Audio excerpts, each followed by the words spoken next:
Welcome everyone that is actually here.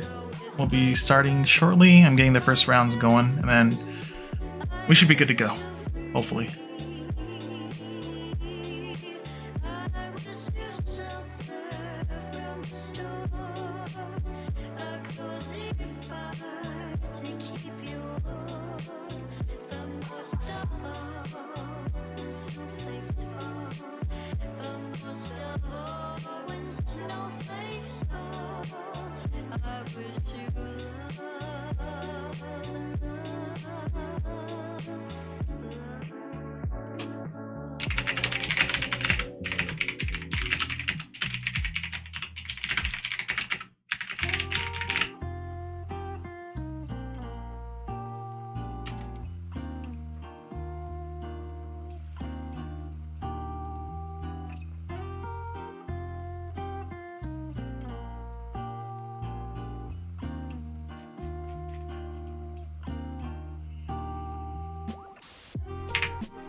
It was just ruined after there. Oh yeah. So you're having the time of your life with Kun.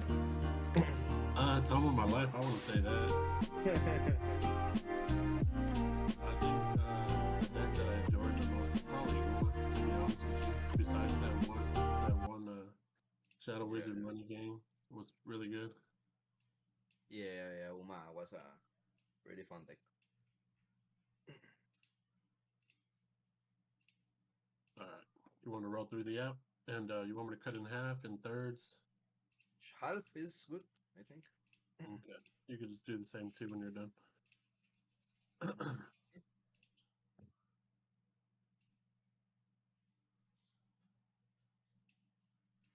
Got a 3.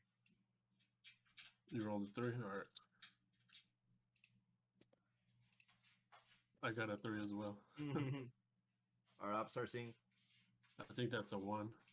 Yeah, that's a 6. I think I'll go first. Okay.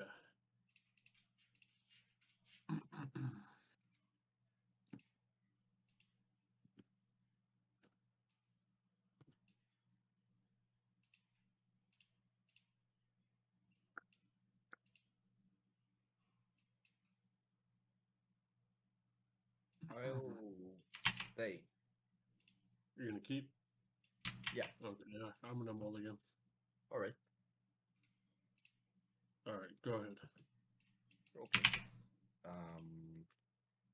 We'll start. Alright, I'm just getting the deck codes here really quick. And I'll pass. Alright, draw for turn.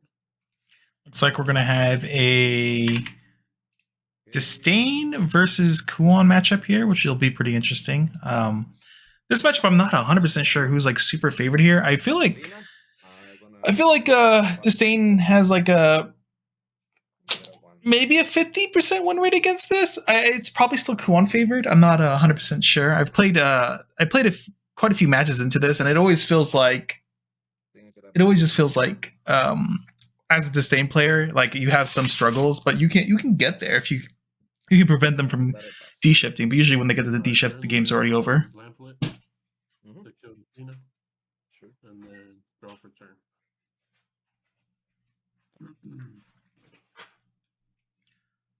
Oh, oops. There we go. There's the deck code for the Kuon. This is one of those matchups too, I think, where like Disdain just has to skip turn a few times, and there's not much they can really do about it, just to prevent from Kuan starting to fill things up, unless like Kuan does something like this and start playing stuff to the board. So this is a non-standard Kuan left. They are playing Agnes Tachyon, which is a pretty interesting choice to be playing because one, it's not on trait, obviously, for the Myoji stuff. But being able to recycle some spells, especially later in the game, making Shikigami summons like on turn 2 and turn 3 and stuff, not feeling as bad when you don't get the bonus draw effect off of it. It'll be interesting to see how Agnes Tachyon really changes this matchup much. The fact that all their spells too now deal an extra -1/-1 could be a really huge game changer in this matchup in general, because Disdain does look to hurt their own followers to gain some kind of advantage that way.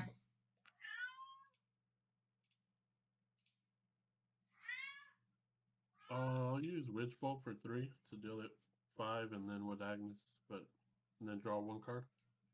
Sure.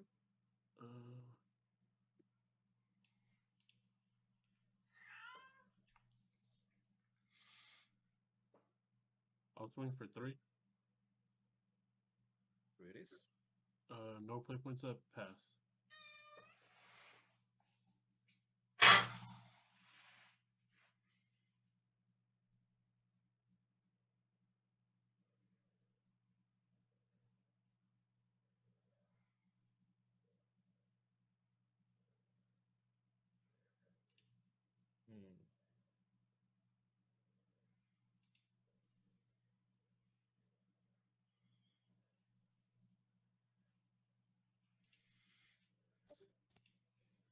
To pay 3.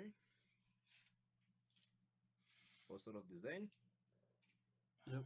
All right, we're getting Apostle out. Probably just going to go straight into the Evo here. Going to hand filter a little bit, see if we can get something good off of this stuff here. Discard this one, and look at the top 5 and get 2 Omen cards.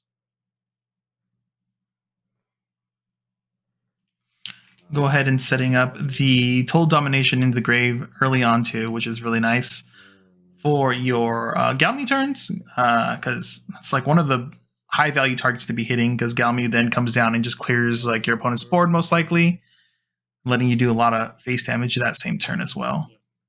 You did 3 back, right? Yeah, just 3. All right, we're going ahead and removing Agnes here. And with that I pass.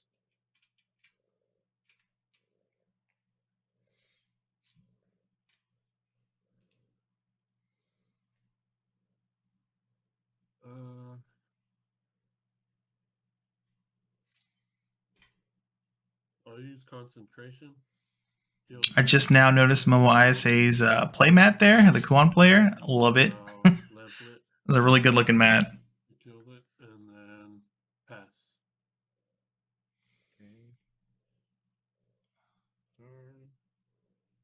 One of the big things I like for just playing Kuan in general is just like you get to pass a lot of turns and just hold up like so many play points and be like, let me see what you have. I probably have the answer to answer that. If you do nothing, I get to play some other spells that generate me more advantage, usually things like Sorcery Cache, Insight, stuff like that on your opponent's turn if they choose not to really pressure your board. It's like one of the annoying parts about playing into Rune. Just because you don't do anything doesn't mean they don't have plays during your turn. Looks like an SL Galmu coming down on the board. Usually don't see those come out too often unless they have something in combo with it immediately. Shikigami summons for 2.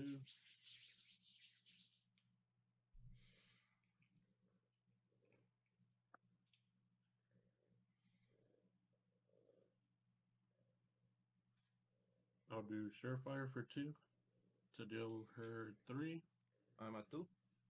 And then I'll use Lamplet to kill her. If you want to sign up for these in the future, you have to join our Discord. And on our Discord, every week I post signups in there. And it's open to everyone. It's a weekly thing. Next week, I might have to move the date. We might have to do it Monday or something, just because Wednesday I have an engagement I have to get to, unfortunately. But yeah, these are open to anyone. They're free to play. Usually every Wednesday around this time is when we start.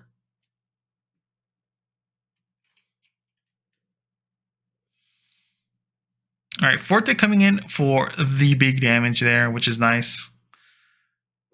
Sometimes a lot of times in this matchup, it does feel like just seeing 2 Fortes kind of wins you the game as Dragon. 7. 3, yeah, 7, and then 1 Agnes. Okay.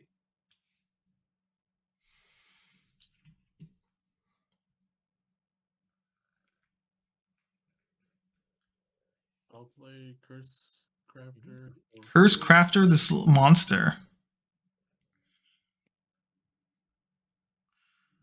Looks like they're gonna go ahead and Evo this here.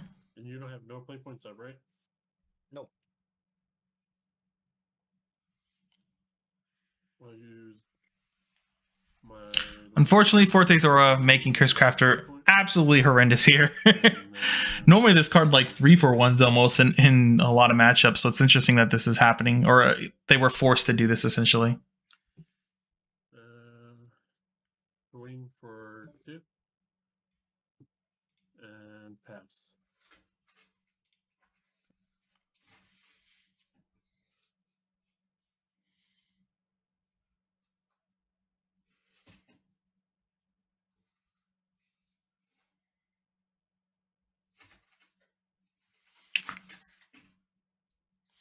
So they're at 8 currently for Kuon themselves. One of the big issues, though, is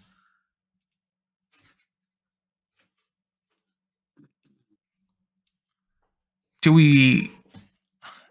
they get to like the free Kuon next turn without like expending so much play points? They're probably going to just kind of have to take 1 to 2 extra turns before like setting up Kuon lethals here, I would assume.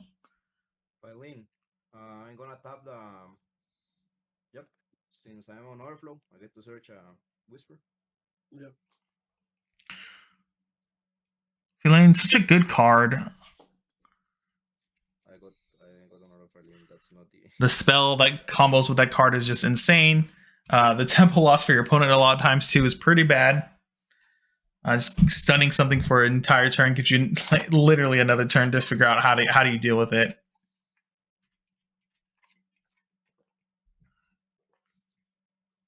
I kill one of them with a whisper. Yeah. I'll just do the one that can resummon, just in case. Okay. You take 2 to life. Gotta discard 1. Yep. Giving them the draw discard, spicy. And then I play 1. The ringer. I'll then.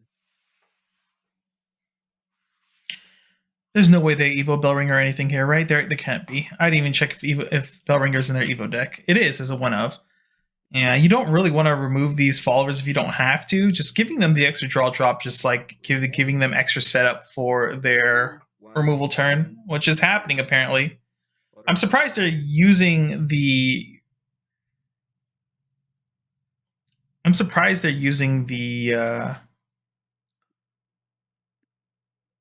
What is this called again? Refrain, right? Yeah, disdainful rending to remove the other follower.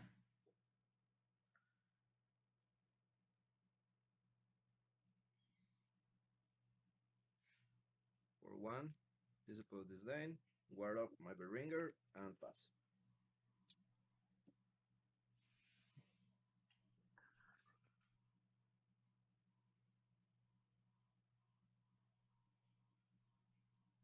Did I miss something here? Wait, really quick. Isn't the token removed? Or did I miss something? Yeah. I killed the token with the Disdain for Bending. Yeah, with the 1 cost. I had 2. Yeah, no. I killed 1 with the Wild Frost and the other one with the Disdainful. Oh, you did? Okay. Yeah, I didn't notice that. I thought I just took 1. Yeah, I was wondering what's happening there. Good thing I caught that. It was paying enough attention. I'll say I had to draw this one. I had to discard 1. Okay. We'll discard sorcery, and then I'll draw for turn. Are they almost there now? What is that? 1, 2, 3, 4, 5, 6, 7, 8. That's for 2. 9. Looks like they have 10. Play Fire Chain for 2. 10 engraved currently for Kuon at least. So Kuon's down to 5. They just need to get a little bit more up there. Does 1 to the Phylene. Fire Chain does 1 to Phylene, and then Fire Chain does the 2 to the other guy. It's for 4 damage total.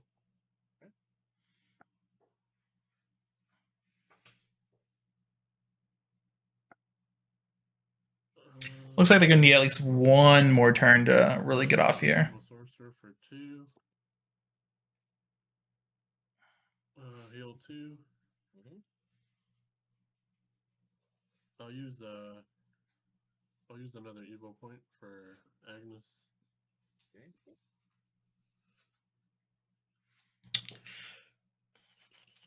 All right, Agnes Evo here. What are we grabbing from the grave though? Do they have a? I assume they're going to get something like an insight or a summoning. Yeah, insight seems like the play here just for the draw immediately. I want to keep the spell chain up as well. I think if they could have Shikigami summons, if they had that, they probably would have done that because that's like so good. That'd be like one of the big reasons I feel like you really want to play Agnes Tachyon.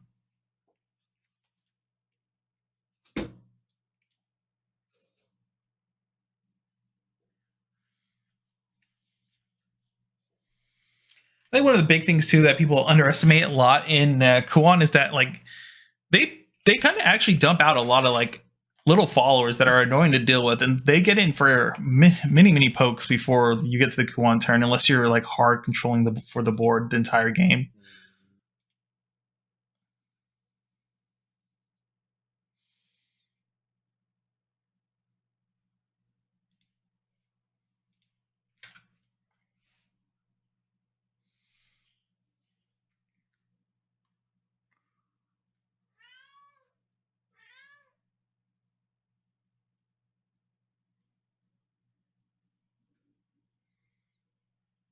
How many graves?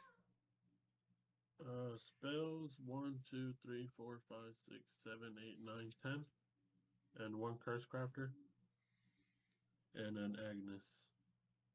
So 10 for Spell Chain, and then 11 if you count Curse Crafter for Kuon. Okay. So if they clear the board here, they go up to 13 total, making Kuon 2 cost.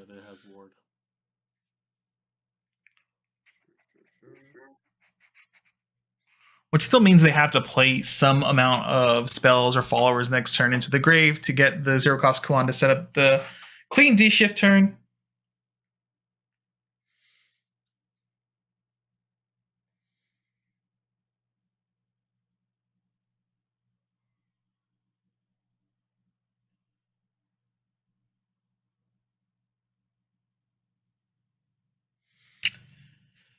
If they have Kuon in hand and the board does not get cleared here, and they just leave all the followers up, they have lethal, right? They potentially have lethal for the next turn, because with Kuon is 16 damage. They just have to have a way to get through Bellringer Angel, which should be pretty easy to do.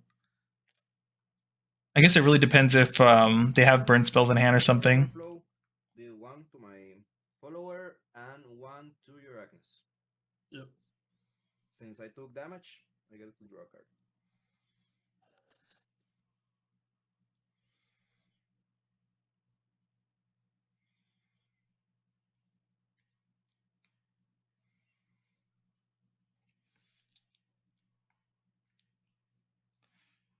No Galmu or anything to clear up this board seems pretty bad. All right, so I assume we're going to get a draw 2 here. And no, I choose...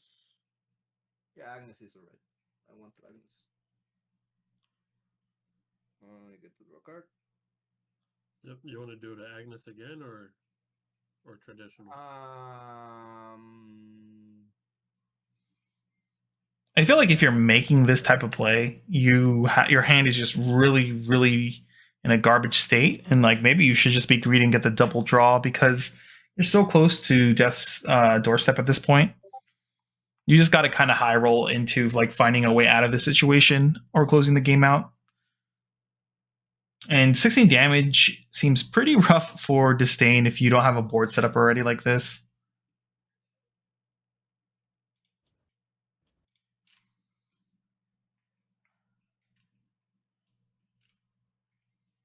I'll play for 2.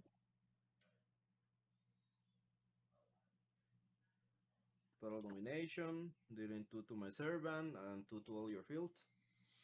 Yep. Alright, so he's going to draw another card at least here. He resolves the effects before he dies. I get to draw another card.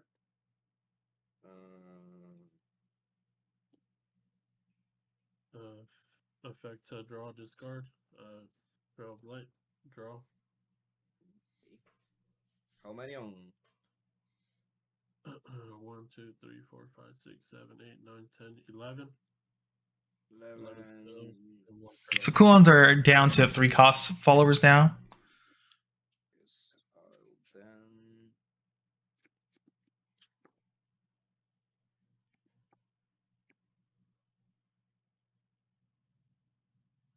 One.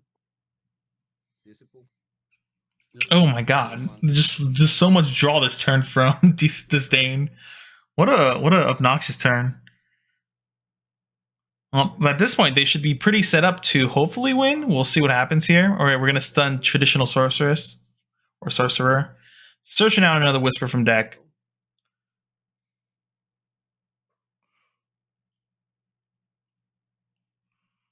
Board is a bit cluttered though, unfortunately, which means the next turn they're not going to have a lot to really work with. They're going to have to actually blow up some of their own board pieces here. I mean, they still have the guy to clear their 2-1 that draws, so they can do that as long as they don't lose their 1-drop.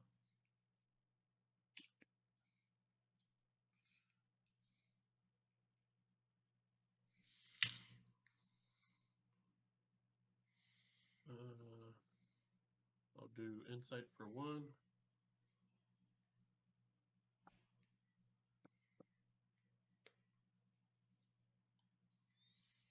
All right, coolons are down to 2s now.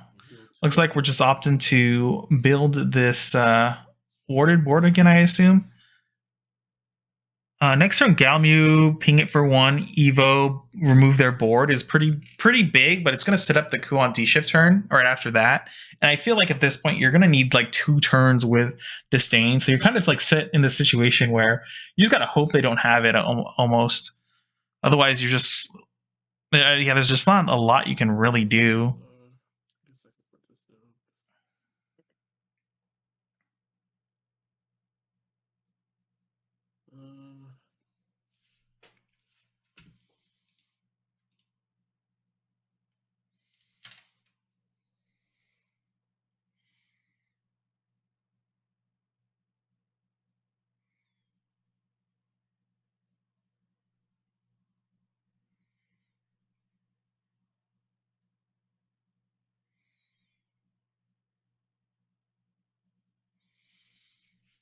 Trying to decide what to do here. Oh, they're opting to play the Kuon down. Gonna get their big guy out, I assume here. Yeah. Get a token. The question really is, are we going to storm here or not? Looks like we are going to be storming.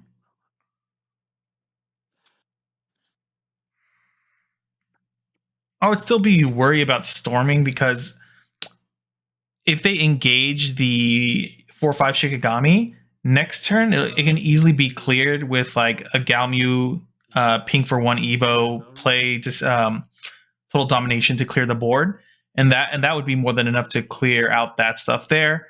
And they can even run in their 1/2 guy or even the 1/3 Feline or Feline or whatever, however you say her name. I'll pass. 3 up. That's 3 up.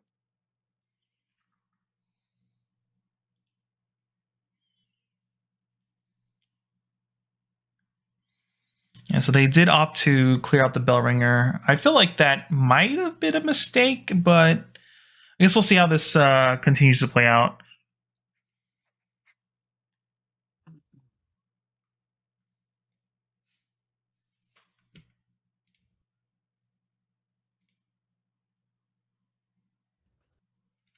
And then the 2 have ward just in case. I know. Yeah. This is a really, really awkward turn for Disdain. They don't have Galmu here. I don't know how they clear this board like that easily without without just having total domination in hand already. They drew so much too. 5. All right, so it looks like they're gonna play Galmu. Yep, Galmu here. We can activate it using the 1-drop to evo it for free if we'd like, or we can just go ahead and pay the 2 depending on what the gameplay is here. But I think it doesn't really matter. You probably try to do as much as you can this turn because the big issue really comes down to next turn. D-Shift plus Kuon is still very, very scary.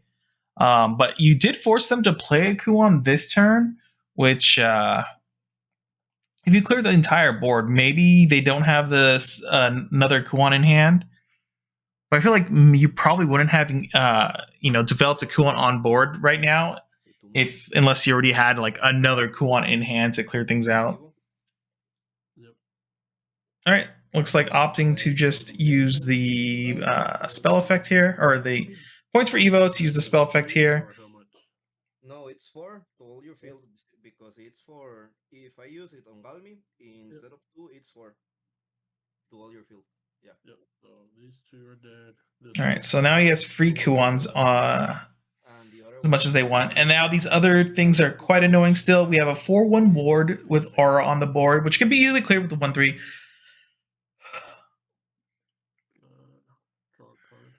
They also opted to hit Galmu just to do the 3 extra damage to face, which I like. You can go ahead and ping it again, honestly, to do enough 3 damage to face with the 1-drop, and then swing in the 1-drop into the 4-1 ward that way to clear that out.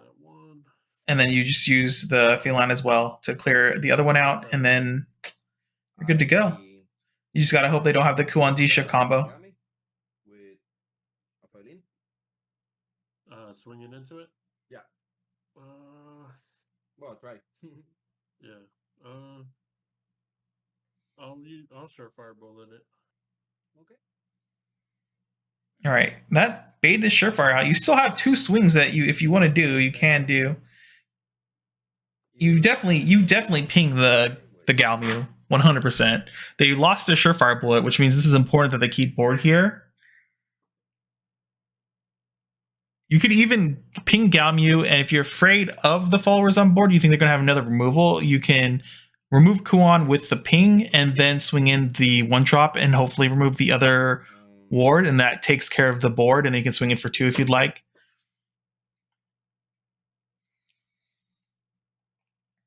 There's a few different lines here that just like kind of work out very well. But like at the end of the day, once again, you just got to hope Kuon doesn't have, the Kuon deck doesn't have a second Kuon in hand with D-Shifts, because like the game is just over then. Okay, yeah, doing the deal damage play.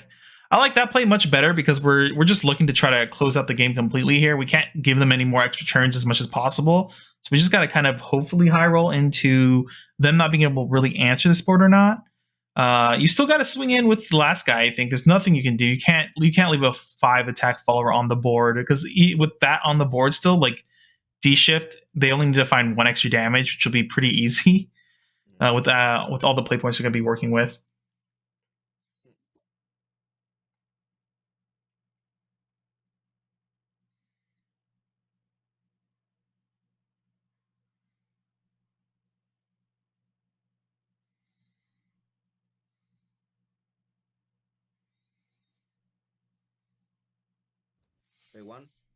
Ooh, Disdainful? I like that. I would definitely hit the Galmu. Oh, you're going to hit the guy to draw a card? Interesting. I would have just pushed for the extra damage. Putting them down to 9 means they only need like a 3rd Galmu Evo with like 3 pings, which is easy to do. There's Forte plus like any other swing damage is really big. So surprised they didn't go for oh no, because if they Galmu hit the thing, put them to 9, and then swing in for 2, leaves them at 7, which means a Forte off the top wins the game if they pass back. Yeah, they probably should have done that instead. And you got like 6 cards in hand? or at least swing with the 2-drop into your opponent's face, putting them 10 at least this turn would have been pretty nice. All right, we got Merlin coming in. So Merlin probably going to search here for removal. Or no, it probably doesn't even need removal. We can search out the D shift if we need it. Yep. Search out D shift. You can go ahead and honestly Evo and hit them with the Witch Bolt if you want. I believe they're at 10 play points now, which means they could D shift this turn now too, and then go into the next turn.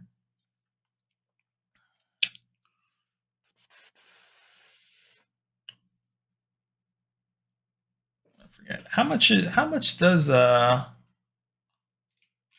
Merlin swing in for 4. So if they D-shift this turn, next turn Evo, deal 3 damage to face plus this, that's 7. So they only really need to find 4 extra damage somewhere. But looks like they're not opting to do that. I mean, they do play Agnes Tachyon, so that, I mean, like, I think the D-shift play here would have been pretty good because they're left with what, 1 play point left. Maybe if they lose maybe they're afraid of like them playing breath or anything like that. Unbeknownst to them, though, I see their list and they don't have breath or any like quick plays that really remove things on your opponent's turn with 1 floating. 2 floating, 4 in hand.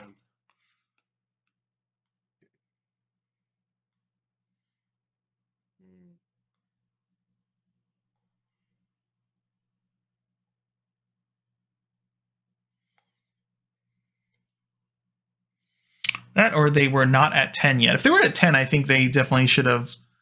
I think I would have made the D shift play if I was them.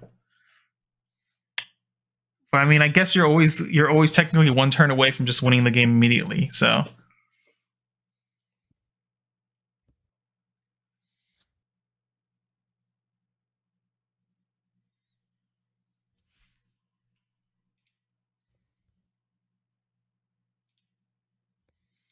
Surprisingly, this is the longest match for round 1. Usually the stream match ends so quickly, so I'm glad we were able to get a good stream match in at least. This game is so close, and I feel like it shouldn't be.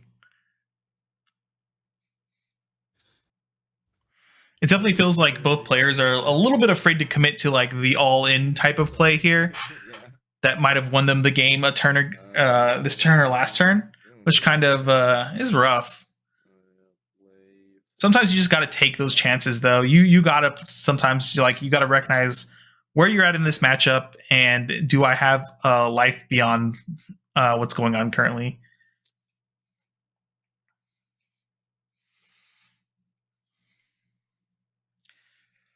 So there's no way this Galmi is going to get pinged 5 times to do 15 damage. So we got to see what is happening here. So we're probably just doing removal again, right? Do this guy, ping it, draw a card, deal 3 to the opponent. I would do 3 to the opponent if we have like another rendering in hand or something like that. And Galmi, you take 3 to the face. Yep, that's me to 12. Back to 12 there.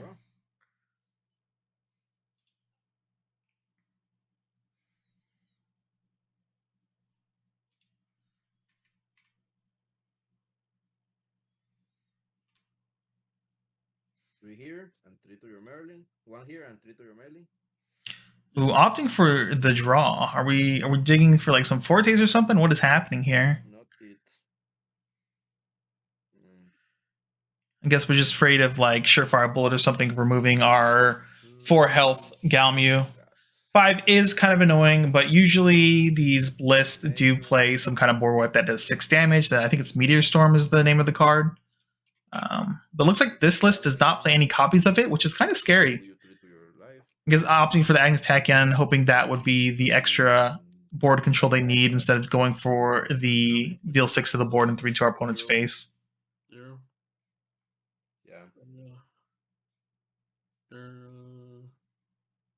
You have the Kuon plus. Okay. So I think it just comes down here to, do they Kuon D-shift? What's happening? If they could play any follower for 3 play points in D-shift, I would probably do that. Fortunately, I still don't have enough. Oh.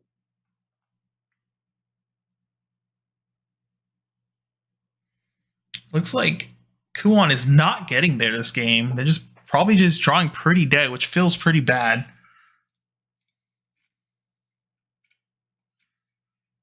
And then how many cards in hand? 1, 2, 3, 4, 5, 6. Alright, well, just because it's already about to be time. What is that? 4, 8, 9, 10, 11, 12, 13. 2 damage on. I'll just do the cool one. Oh, nice cool you got there. Yeah. All right, we get the Kuon here. You have lethal. Wait, if you have Kuon here, you've played 0 play points this turn, you just D-shift and win. 1, 2, 3, What was all this thinking for? 7, 8, 9, 10, 11, 12, 13, 14, 15.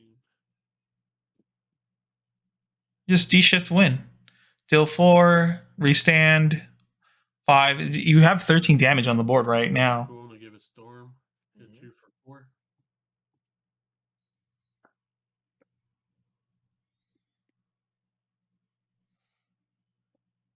Are they forgetting that Kuon can swing next turn? I almost feel like that's the problem here. They searched D-shift last turn, right? Or when they played. And just do D-shift. That way we don't have to really waste too much time. Keep this one, this one. I think they're overcautious, or they're not realizing they're going to get 5 damage off of Kuon. 7, 8, 9, 10. Because you have 9 damage on board currently. Yep. I'm just going to assume long day at work, and they just forgot Kuon is able to swing.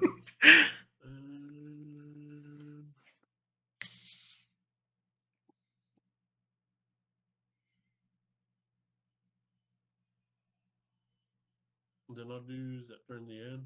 I'll do 2 damage to your disciple guy, just to kill him, just to get another spell, and then I'll draw for turn.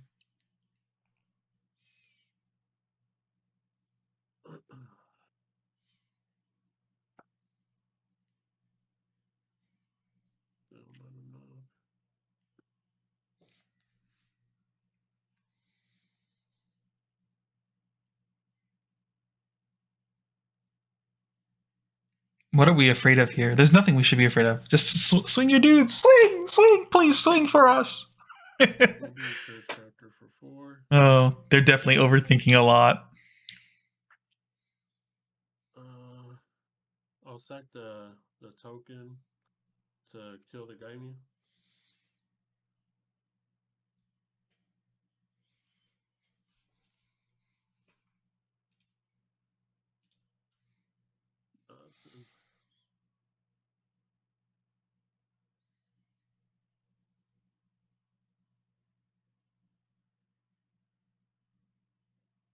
Do Agnes for 2.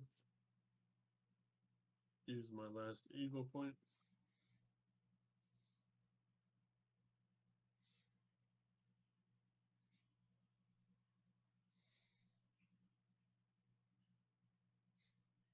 They have so much damage, so much with Agnes also on this turn means that they could have got the 3-drop spell that deals 3 damage to opponent's face back to their hand as well.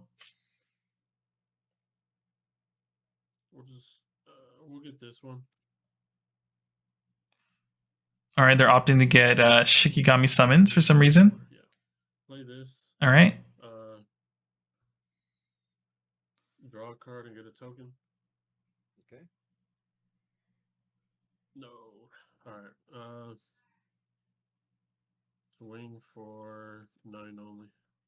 Put you to 2. I only have 2 play points. Wait, were they at 11? Go ahead. No, I'm so confused. Hold on really quick. I just want to confirm. Wait, I thought Dragon was at 7 this entire time based on the screens, or did I miss it? I don't know her. Can you show your phone? Huh? It should be 9 too. Weren't you? How did you get to 7? If I was doing that and he was at 7. I don't know.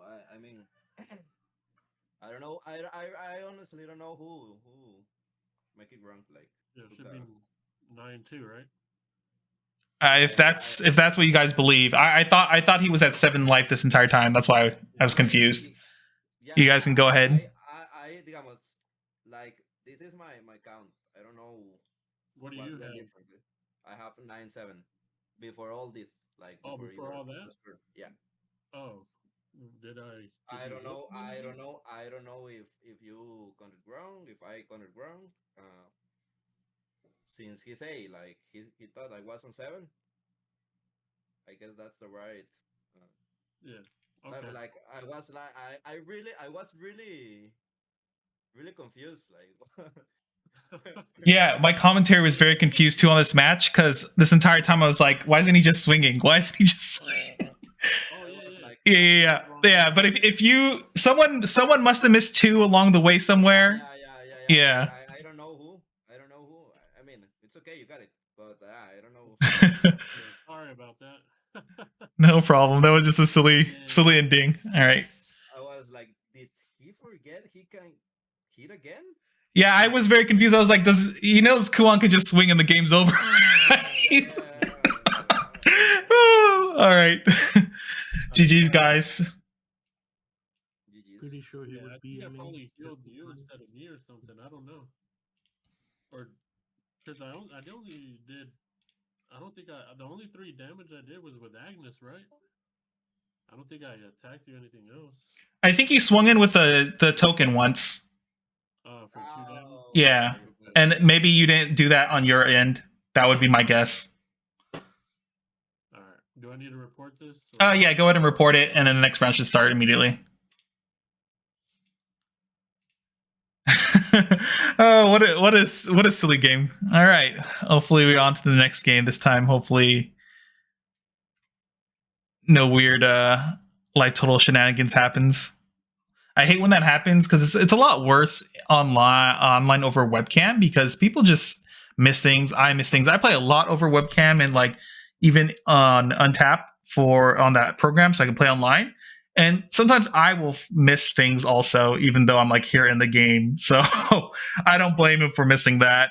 It just happens sometimes. Well, part of life of playing online, which sucks.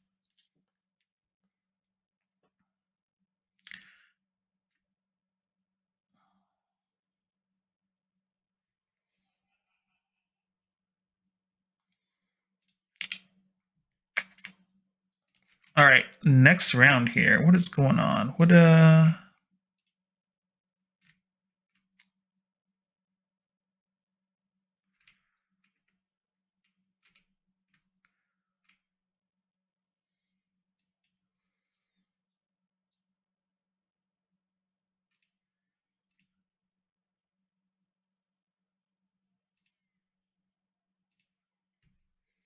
right, I'm throwing you back up on the stream, Momo.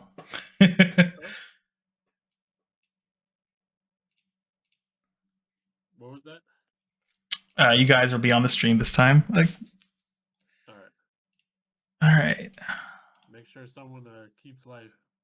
I have a big old display here, so it shouldn't be too hard. All right. You want to roll through the app? Sure. And what are you, Rune? Yeah. I got a 3. I got a 3. Oh, that's back-to-back games where that happened. I'm going to get a 1. Oh, I got a 2. And a 2. Wow. I got a 1. 4. Okay, there we go. I'll go first. Okay.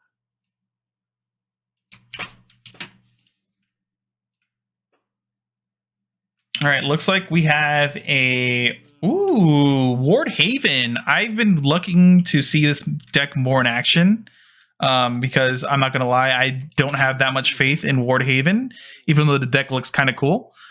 So I'm interested to see what kind of spicy stuff is going on here because my brain is shutting off here. Long day at work.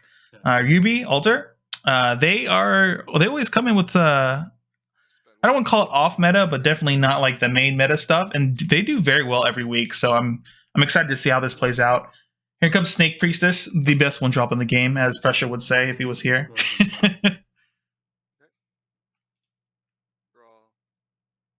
swing face for 1.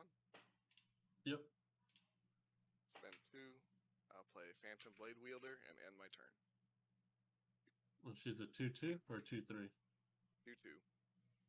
During the end, I'll just snipe her or lamplet. All right, guys, for those watching, don't forget to like the stream. It helps a lot out What the hell? with that YouTube algorithm. Snake Priestess already getting in some big damage with that swing for 1 there. Snake Priestess is just such an annoying like early turn card. It's always going to get in for like 1 to 2 damage depending on what your opponent does. Spend 3. I'll play 3 life on turn 1, especially going first, is just super painful. Yes.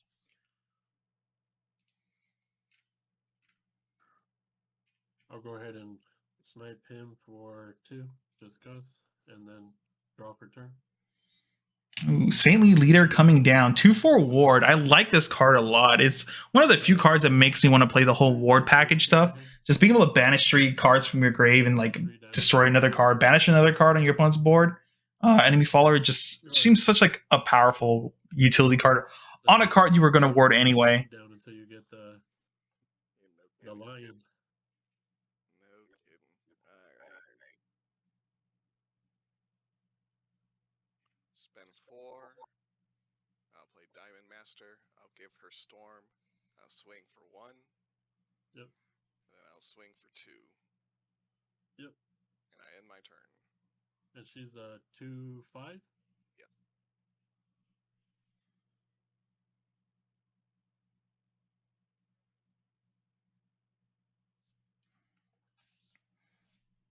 Wardhaven already putting the pressure out to the opponent. Diamond Master out 2 is probably quite annoying for Kuan because it's always forced to target that first. Luckily, this should be able to go ahead and remove it, deal 4 damage to it. How much? For 4, draw a card. Discard Witch Bolt. I'll use the Evo.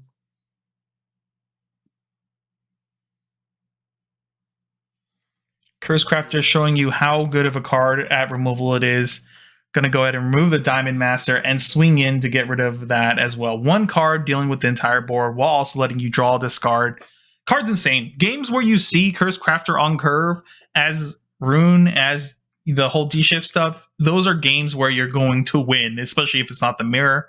Yeah. It's just Spend 1 to Evo. the difference between seeing that card or not is just insane. Yep. And I end my turn. Ruby Falcon coming down, but not doing any work. Going ahead and evoing it though. Play Merlin for 3.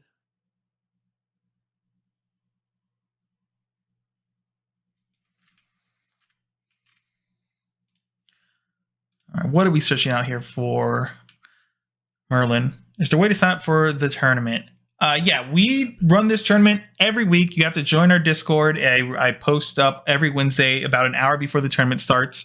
Signups for this, we do it every Wednesday around the same time. Signups usually show up around 5 p.m. Pacific time, and round 1 usually starts around 6:15 Pacific Standard Time. Next week, though, I can't do it on Wednesday, so I might be doing it on Monday just because it's a holiday, and maybe we'll get more players then. But unfortunately, this next Wednesday is I have a prior engagement I have to go to. Draw. Spend 5.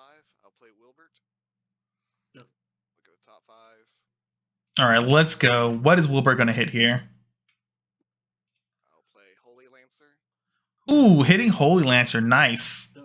That probably feels really good. King your Merlin for 3. And let's see. I end my turn. Alright. During the end, I'll insight. Draw, and then draw for 2. Opting not to ward up because honestly, you're not too afraid. Looks like Rune is kind of struggling here a little bit to really get their whole game plan going. So opting not to ward, I like that play, giving you the option to swing in for at least 7 damage next turn if they choose not to Evo the Holy Lancer.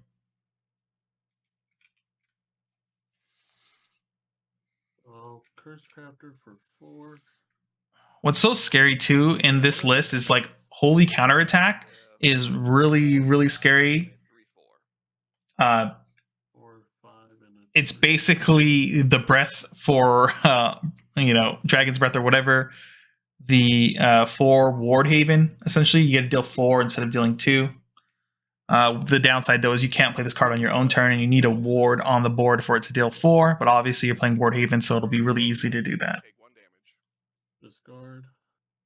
So you're And at then, 1. yep, and then draw with the trail.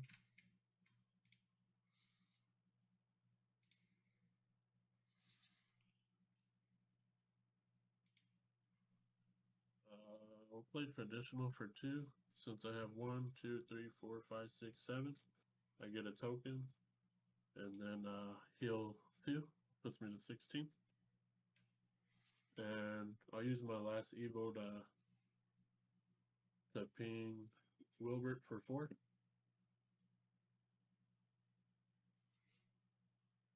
And then I'll ward and pass.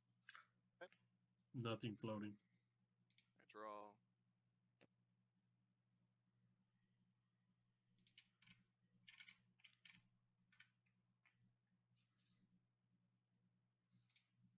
Ooh, man, if Aether of the White Wings comes down, pulls Wilbert from the deck, Wilbert top decks and pulls out Holy Lancer, that would be such a sick turn. Or even Jean d'Arc off. Oh no, I think you only get a wardfall off of Wilbert. Then 4, I'll play Diamond Master. I'll give her Storm. I'll spend 3 to Evo her. All right, we're Evoing Diamancer. What are we getting here? Are we getting the Ruby Falcon back, or what are we doing? On Evo, I get to select a follower. Ooh, Saintly Leader would be a spicy pull up too.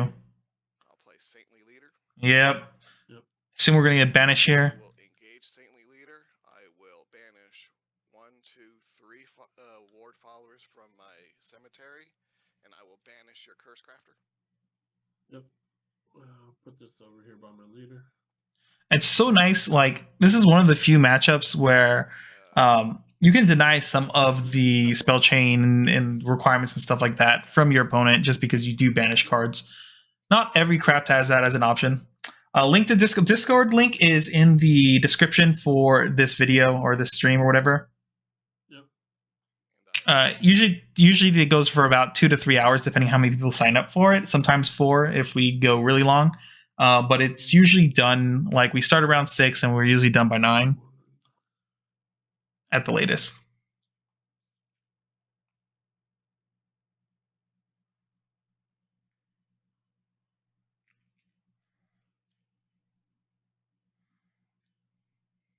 This is one of those matchups too that, like, you're as the Kuon player, you are probably getting punished a little bit for not playing the 7-drop removal that just blows up the board and deals 3 damage to your opponent, because Wardhaven has a lot of fat followers. They're really hard to get through. You take 1 damage. Yep. Puts me to 11, correct? Yep.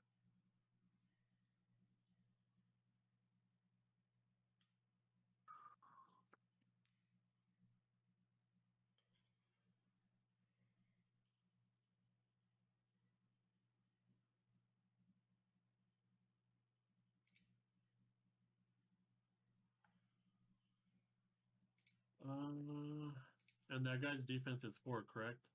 Yes.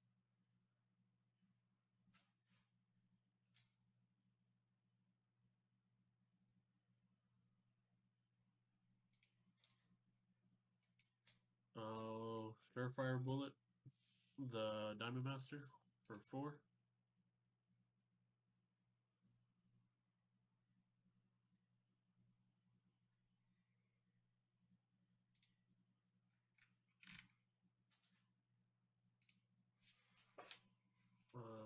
Diamond Master must be a really annoying card in this matchup too, just because it's just a lightning rod for all these spells.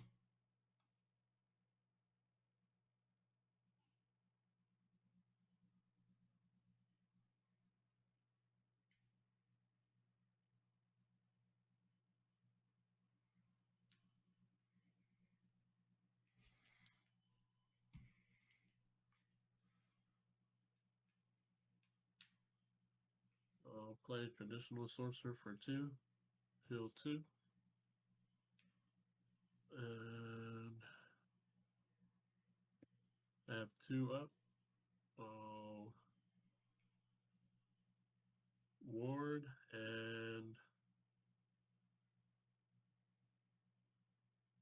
pass. We're 2 up. Draw.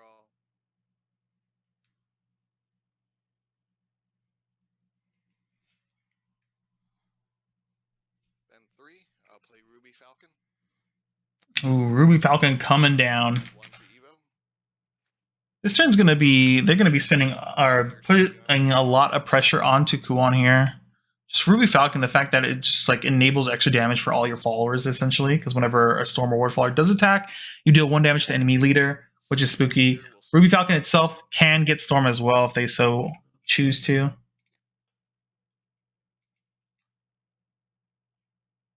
I'll play Lamplit, but then it targets Diamond Master. Right. And then when he attacks, I take 1, right? He has a ward. Yes. So you'll take 3 altogether. So it puts me to 10. Yes. I will then spend 2. I'll play Animus Lion. I'll give Ruby Falcon +1 attack. Yep. I will swing face for 2. You'll take 1 more. Then I will spend 2. I'll give Ruby Falcon Storm, and I'll swing face for 5. Ooh. Puts me to 2. Yes. Correct. And I end my turn. All right. And how many in hand? 2 cards in hand. This is super spooky because it's random Storm off the top, like Amethyst Lion just can randomly win the game, which is like scary. Diamond Master Evo can win the game as well, but they only play 2 Diamond Master Evo. I think did they Evo the first one? I don't remember off the top of my head. Another Ruby Falcon off the top also wins. There's some scary lines here that can happen.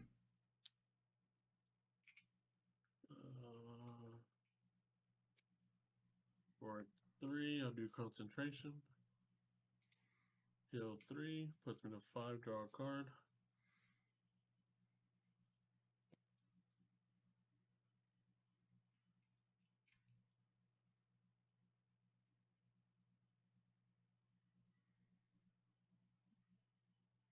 Counting away here. Wondering if they're looking to play a Merlin, Kuon this turn.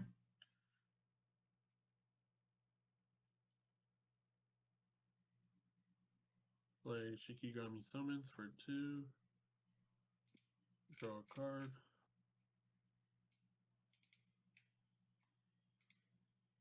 One play point left.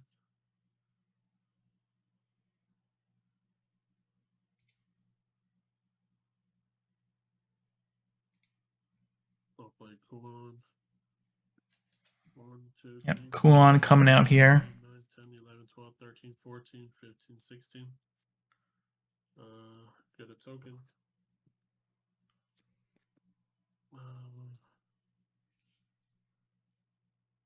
We'll give both of them Storm.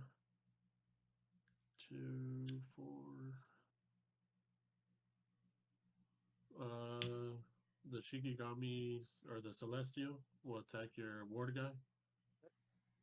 So it's 2 attack, correct? Correct. And Traditional Sorcerer will attack the Lion. Okay. So at 2, I'll swing at you for 2. Okay. And 1 play point up, and I'll pass. All right. Rune getting some damage in finally. Maybe they're going to be able to stabilize from here now that they get to start presenting boards. Does You your still have ward. They both have ward? Okay. Yeah. Suddenly it's looking a lot harder to actually close out this game. The heal plus double ward here was pretty big for Kuon. Play Wilbert They don't really have a lot of great ways to really push through these wards. for 5. What are we going to find off the top here? Play Holy Lancer. Ooh, we hit another Holy Lancer. All right, how much health is your Kuon? 5? Okay. 5. And then the Celestial is at 3. Okay. We'll Holy probably hit Kuon here and then Jean d'Arc. Unless they choose, unless they're going to Evo this guy and ping something else here. off your Kuon? Yep. Okay, yeah. We just swinging here, I assume. Move the 4, Panther the will big ward at swing least. your Celestial Shikigami. And she's a 4 or 5. Yes. Alright, so yours will live with 1.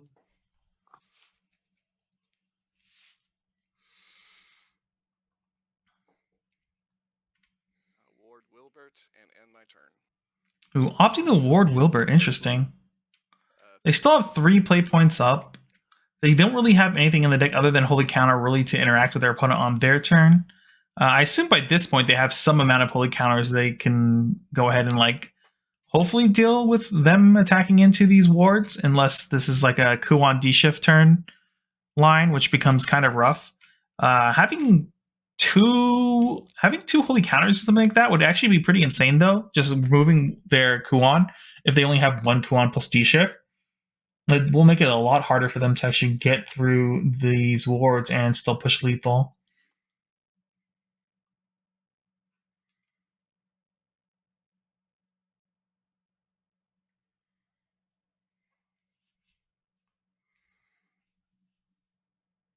I think like one of the scary parts is like you swing the traditional sorceress into the into the 1 health ward, and then you just end up getting a holy counter attacked and then losing that swing, and then you try to swing again and then that gets countered attacked as well. That'd be really bad. Look like they're opting though here to Fiery Chain, looking all 4.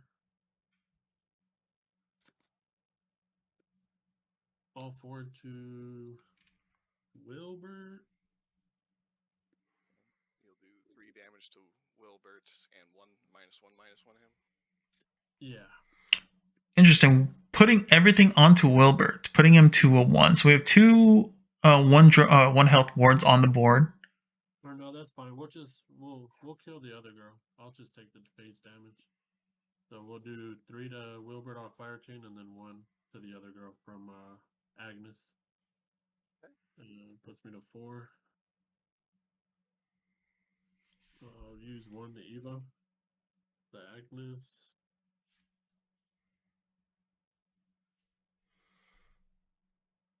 Agnes Evo here. You probably get a Shikigami summons. You get the draw plus another ward, which is pretty big.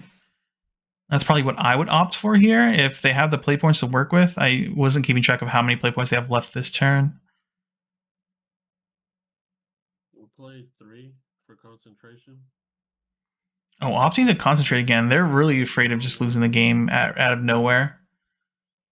I feel like the double ward makes it a lot harder for Haven to get through. I guess it does play around Jeanne d'Arc, I guess. But even then, it's just they don't have a lot of really crazy storm damage out of hand easily. Draw a card. But maybe I'm wrong here. Maybe I'm not respecting Ward Haven enough. And then I'll swing, or attempt to swing 1. Okay. Attempt to swing 2. Okay.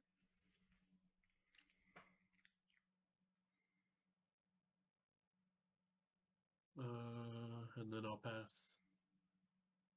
Any mana floating? No. I draw.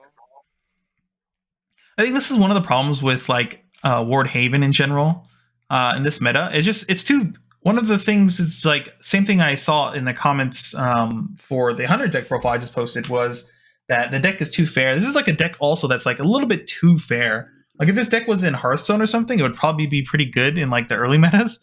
But not always having really good ways to close out the game, like letting your opponent sit at like 6 life for so long, just probably feels horrible.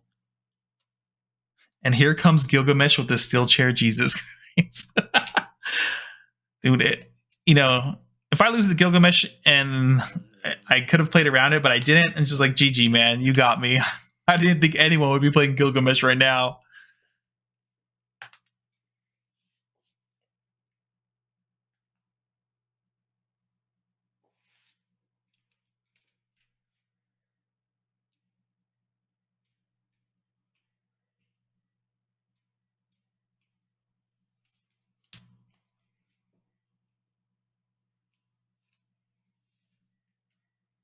4, I'll play Diamond Master. Spend 3 to Evo. Diamond Master Eva, what are we getting here? Are we getting Saintly Leader again? Go ahead and start banishing some things, get rid of Agnes Tachyon, possibly. Or we're looking at like Ruby Falcon here to get in some extra damage. Because that wouldn't be too bad too. You swing into the ward, you deal 1 damage to your opponent. Ruby Falcon with Storm. Comes in, deals another 3 damage to your opponent. That's not too bad. No, she has ward. Ward? Okay. So you could push 4 damage here, which wouldn't be too bad. And then you just kind of got to kind of hope you can live to the turn following this.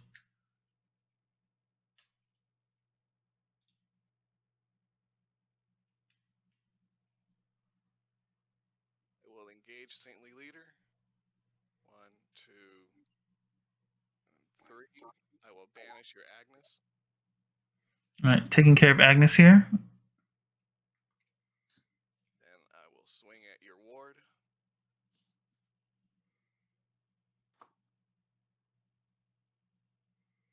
And I end my turn. Gotta discard 1. Draw for turn.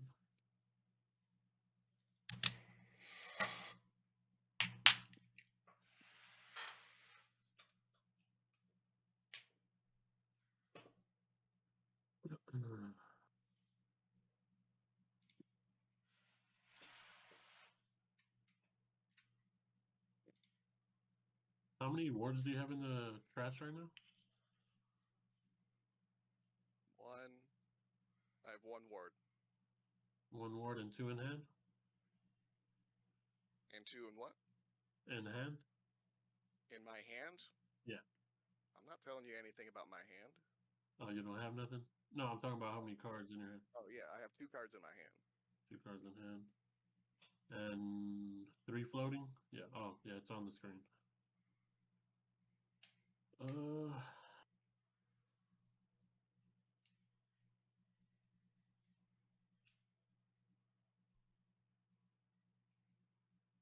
Do Merlin for 3.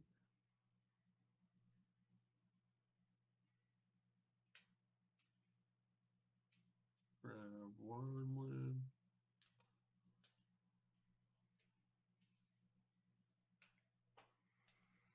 Getting the Rhyme Wind, interesting. Are we bouncing the 3-drop then? Because we can't target the evil card, so it won't let you target Diamond Master, so that's fine. So you can still target the 3-drop. You should be able to. It should be worded that way. Because I believe Diamond Master says only if they're able to, they have to target. But because of Rhyme Wind's issue means that you can't target Diamond. Yeah. Yeah, it's as if they can select this card, then they must select it. So Diamond Master. Draw a card.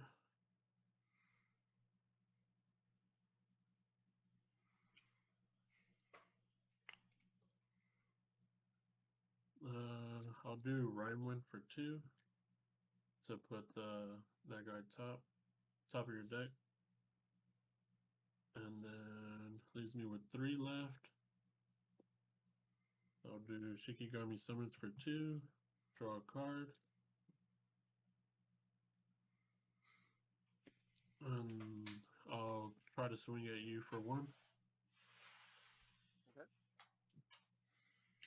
This is the rough part. Just Ward. Haven has been so close to winning the game turn after turn. It's just no real pushing ability by Haven, which is like the weakest part of the deck. Like I think everything leading up to like before finishing the game, like Ward Haven does a pretty good job. But closing out games, it's a rough. Boost Kicker coming in, clearing up that board though, insane. I'll recover 1 play point and end my turn. Recover 1 play point in your turn. Alright, draw for turn. Alright. An old-time favorite, Shrine Knight Maiden coming on the board, the 5-drop 5/5. For those that don't know, this is a set 1 card. It has the keywords Ward and Aura, meaning it's incredibly annoying for Rune to deal with it.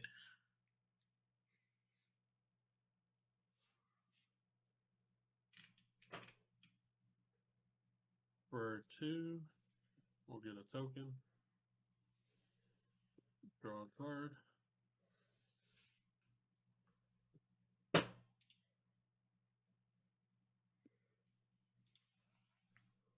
Play Kuan. All right, second Kuan hitting the board here. Engage Kuan, give them both Storm. We'll swing 2 at your ward. Okay. Draw a card. Discard. Swing 4 at your token or your ward. All right, we cleared it here. Play Agnes for 2. Hit 1 to Evo.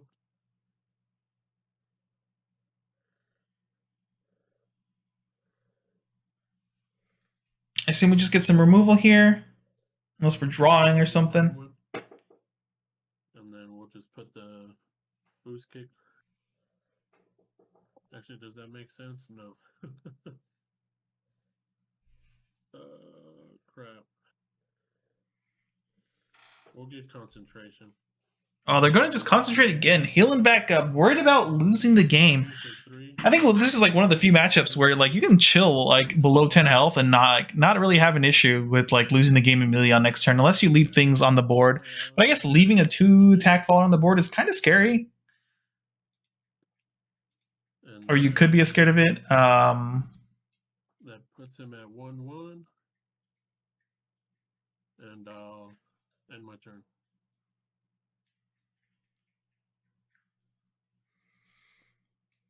I draw. Okay.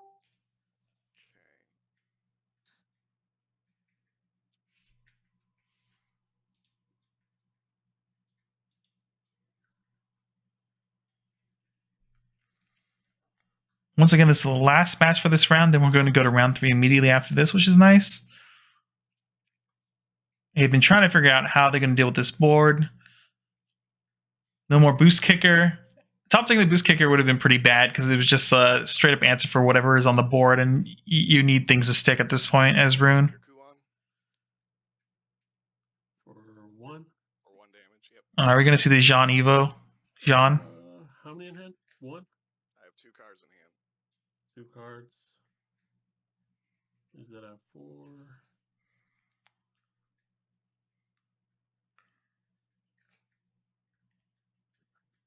Yeah, that's fine.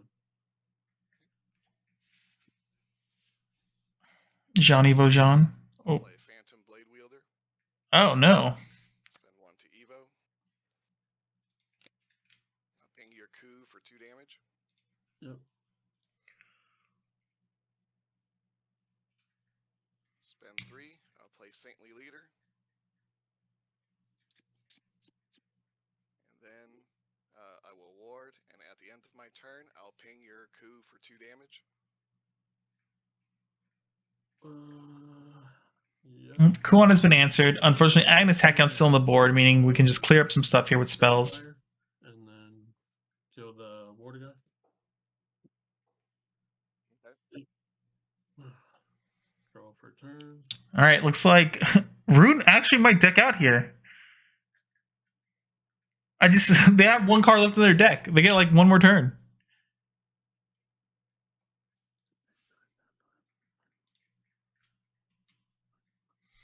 I haven't seen anyone lose to a deck out in this game and since set 1. Set 1 was the only time I saw it. The Haven versus Dragon matchups. 3.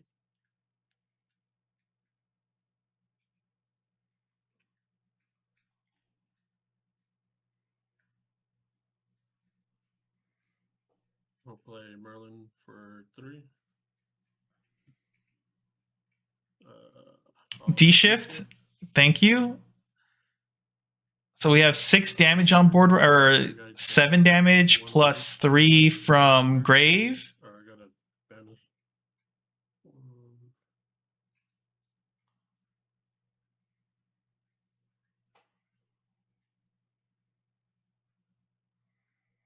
Banish 10. 1, 2, 3, 4, 5, 6, 7, 8, 9, 10, 11, 12, 13, 14. 1, 2, 3, 4, 5, 6, 7, 8, 9, 10. Draw for turn. Did you draw with Merlin if that was a spell? No, it's the last card of my deck is just Kuon. Okay. Yeah. And then Kuon. I can't believe this is. Oh my god. I mean, you can Merlin Evo here, summon another Shikigami, swing in 6, 9, 10, 11, 12, 13. 13 damage here. Yeah, insane. After all that, Kuon was finally able to win the game with 0 cards in deck. Yeah. What an obnoxious turn. Effect. Swing for 4. Swing for 4 with Merlin. You got it. All right. What an last card in my deck. what an obnoxious game. Jesus Christ. No. That would have helped. Alright, GG's. You got it. Yeah, that was a good game though. I just gotta say, wow. All right, guys. Next is the final round. Once we get started here, it shouldn't take too long. Throw on some music here for you guys while we wait. That was actually an insane game. I can't believe it led all the way to that. I legit thought, you know, if Kuon missed one beat, you know, Wardhaven was going to win the game there. Unfortunately, like I said, I think one of the biggest issues with the deck is just like it doesn't have very good reach potential. You're playing a really fair game when it comes to like winning the game, which is the rough part of the deck. Where all these other decks are playing things like Forte Evos, just like things that do a lot of damage out of hand immediately on the turn of. So against Wardhaven, you can let your life total get really low, but as long as you have wards on the board and like some protection, you're kind of set. You're good to go, and you can spend your time just healing a couple times each turn just to get, you know, ensure that you don't lose the game on the spot here.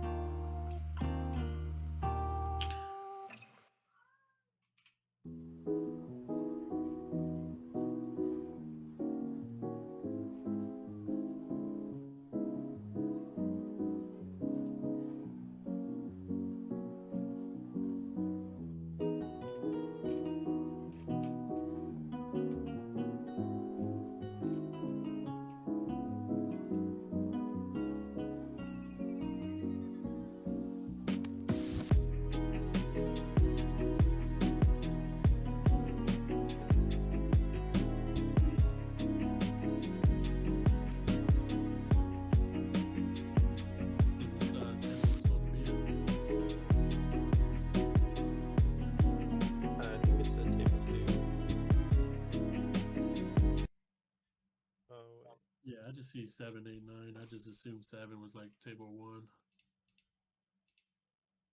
Yeah, I never understand that thing. Yeah. Hit if you can wins. Are we at the right table? You guys are good. It doesn't really matter what table you go to, just as long as you find each other. All right, our final matchup is the two powerhouses of this meta. Let me fix this here. It is actually going to be Pixie Forest versus Kuon. I anticipate, unless like Pixie Forest bricks like insanely badly this game, I believe they should generally have a better chance of winning than anyone. Or instead of Kuon in this matchup. Let me get these. Sure. Got a 5. You got it, yeah. I will go. Get these deck codes up here for you guys. You go second, and your forest, probably Hunter Forest then. All right, let's see. All right. Oh, I say, thinking they are going to be playing against Hunter Force, they're going to be surprised that it's actually Pixie. I know a lot of people have been insanely high off of the Hunter deck. I think they're just not used to having these decks that are so consistent at doing the same thing each game that they overvalue the consistency. Whereas we saw last game, like Ward Haven is fairly consistent at doing what it wants to do. It just doesn't have the reach or pressure like the other decks have. Luckily, though, with Hunter, there is some pressure with that deck, but I don't think it's the right kind of pressure to like win games consistently. But you know, I could be wrong. Hopefully, the community proves me wrong because I would love to see Hunter be like a really strong archetype for the rest of this meta. It's just I think it is an above average deck, but it's definitely not like a tier 1 deck like some people seem to be saying. Pixie Force starting off strong with their immediate Fairy Circle, which means if they go into Fairy Dragon, it's a pretty big turn for them. Let's see.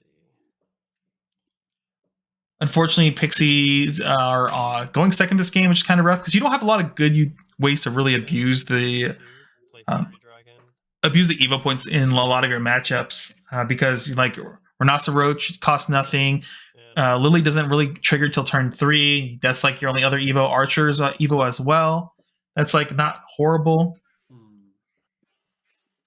But those are like your only real like Evo targets for the deck. Oh, and Elven Princess, I guess, on 3. This is definitely a matchup where, personally, I'm looking for the Spinaria turn 5 turn with Evo points to beat the Kuon matchup. I think that's the way the deck wins consistently. Because it's right before the turns, usually when they're able to really pop off with their board removal spells as well. We'll see how this match does play out, though.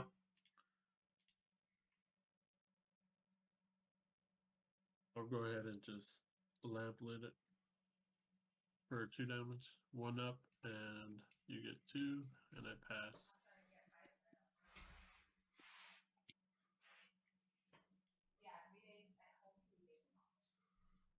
All right, we got 1 Wisp on the board, which is good. We need the double Wisp for the turn 5 Spinaria play. So I wouldn't be surprised if they decide to push up any of these Pixie tokens either now or next turn to make room for your Fairy Wisp if they're able to go down that line. Because I think, like I said, I think that's the best line you could do, especially if you can get a God, what's the card? Why do I keep thinking Suzuka? Sakuna Evo plus Elf Song on that turn is pretty insane. 6 life on those cards are really hard to remove. It's usually before Rune can really clear the board with 1 spell.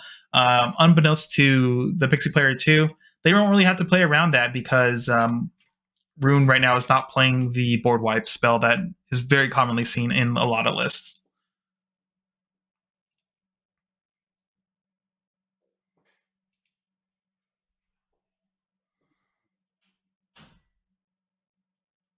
Spend 2, play Archer. Spend 1, play Fairy token.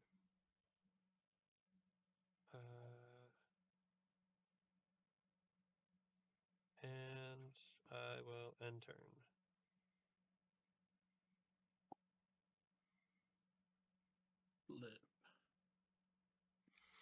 Making sure to make full use of your play points. That's one of the things too about this deck. You have to spend every play point and get ink out every amount of damage or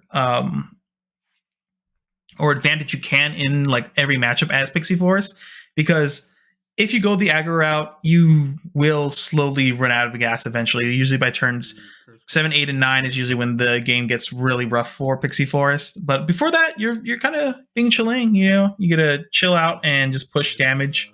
Shikigami to hit your Archer. All right, Archer's gone here. Getting Curse Crafter on 4. What a god. Like I said, the games you see Curse Crafter and the games you don't are huge. And hitting these Trail of Lights also, 2 of them already is pretty big. It means hand size is going to be sticking up a lot this game. We're not seeing a lot of pumps also at all from any of these for any of these tokens, which is pretty rough. You need to start building up like the power on these tokens as early as you can, so you can get into those late game turns of Amataz, 3. push up He's at your 2-2. tokens, swing in for 6 damage total, bounce back to your hand, Amataz again, push up tokens, swing in for another 6 total, or so forth. Because those are like the turns that really solidify winning the Kuon match if they're able to answer your board over and over again. Use the Evo point. All right, they got an archer on the board. Opting the Evo archer, I guess technically it is their last archer if they play the normal only 2 archer list, which I believe they do. Yep, they only play 2 archers here, so no reason not to Evo it here, I guess. It doesn't really change the totals on the card, but it gives you options to hit 2 things. Unfortunately, they only have 1 thing on the board here. Yep. Pushing out these 2 pixies here, going to go ahead and remove the stuff. I assume we're going to swing in for the 1 here. Yep, got to get in any ink of damage we can. Putting Rune to 19. I will pass. It's not too often you see awkward boards like this for 5. Pixies, just because usually by now the Pixies are at least bare minimum like 2 2s. But in this case, there's still 1 1s. The little weenie guys, unfortunately.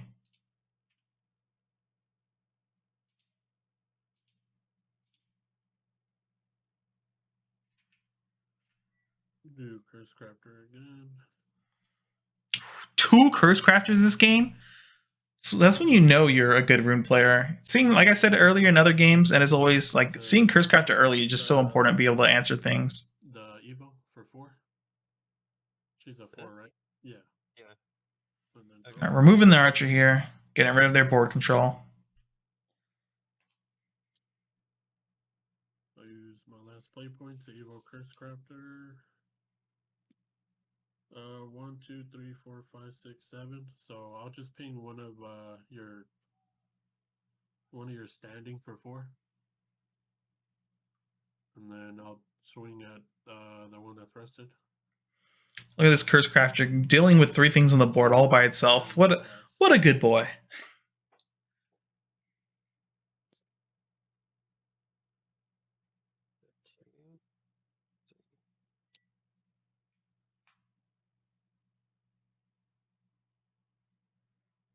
And 3. Elven Princess. Unfortunately, a turn too late. Evo point. I would have loved to see this on turn 5.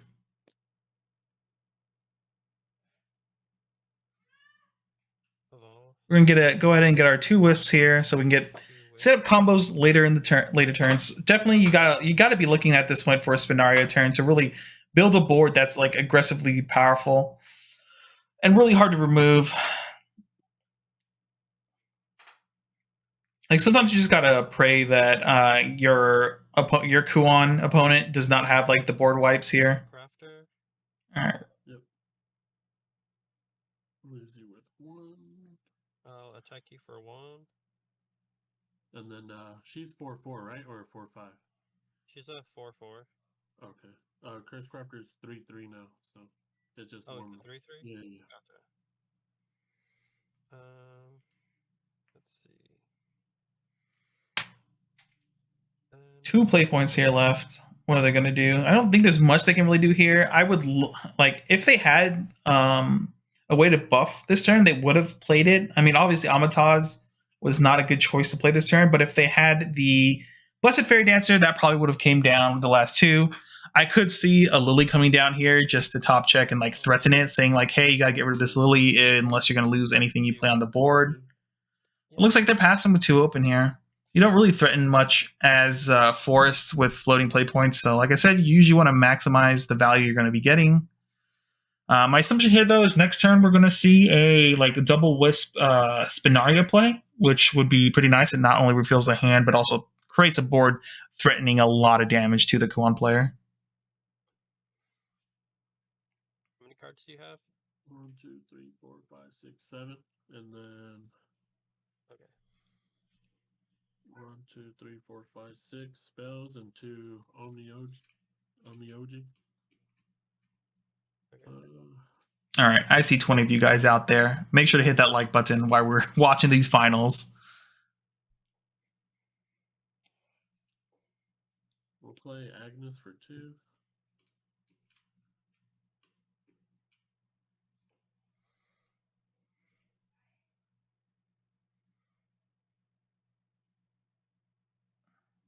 All right, Agnes coming down is really spooky. It's a card you don't normally see, so we're gonna just start seeing things disappear off the board. Okay.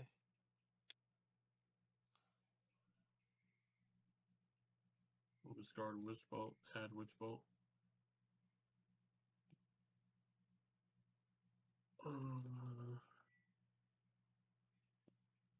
For 1, I'll Evo the Agnes. We'll get back Lamplet. We'll attempt to swing at Thank you, Hebro. the token. All right, token is gone. It looks like Forest might be in actual big trouble here. Pass. I think this is like one of the few matchups where like I totally feel chill, like definitely skipping the first like 3 turns of the game. I'm really looking for that Spinaria turn in this matchup. So hopefully this turn with this setup, we have Spinaria to like actually have a bit of a pop-off turn here. It's going to be a lot harder for Rune to really deal with the board if they can do a Spinaria turn here. It looks like they have a Spinaria card in their hand. I see all the way to their left. It looks like they have one. So I assume it's going to come out here. It is coming down. And recover 3. So they're at 4 play points here, which is really spooky. So currently combo 3. If they have the Sakuna plus Elf Song this turn, it's going to be pretty obnoxious. Ooh, they get the buffs here, which is nice. I could also see them playing Amataz this turn, which would be insane as well. These last 4 play points, just play the pump, play Amataz. Go ahead and give those last guys Storm, swing in for 4 this turn, and then ward up and be like, yep, here you go. Maybe you don't even ward up with Spinaria this turn, because honestly, you're not really too afraid of taking 20 damage suddenly this turn anyway.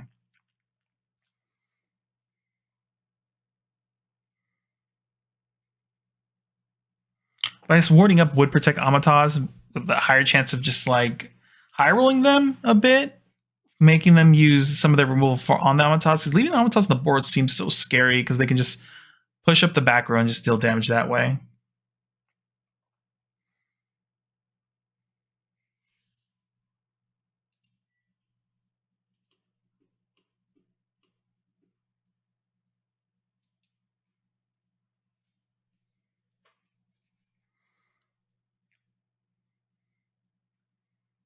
Ooh, are they thinking of like, oh man, if they have Nature's Guidance in hand too, that would be so sick. You just like play Amataz, buff one of the tokens, give them Storm this turn, bounce Amataz back to hand, swing in for the damage. That still gives you a good damage, but it protects your Amataz.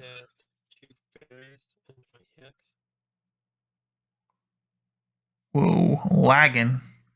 There we go. Ooh, opting to get 2 tokens here instead of taking the damage. Interesting. 1, 2, 3, 4, 5. So we got the 5. For that. Yep, and then the Evo, okay.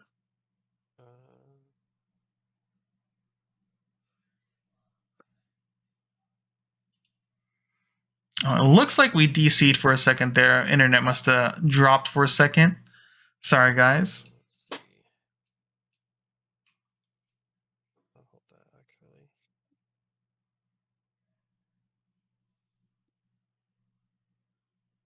I'll spend 1, summon a fairy, and then I'll swing for 5. You're swinging at me for 5? Yeah.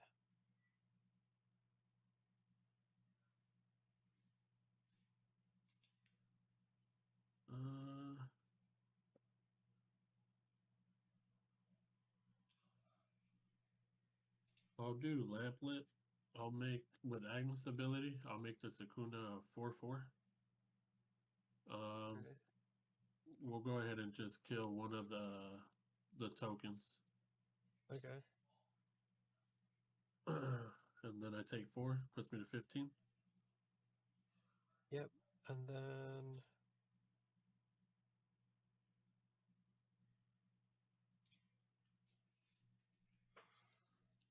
I will spend 1.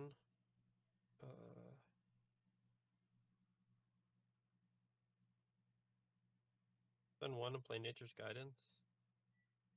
Bounce this.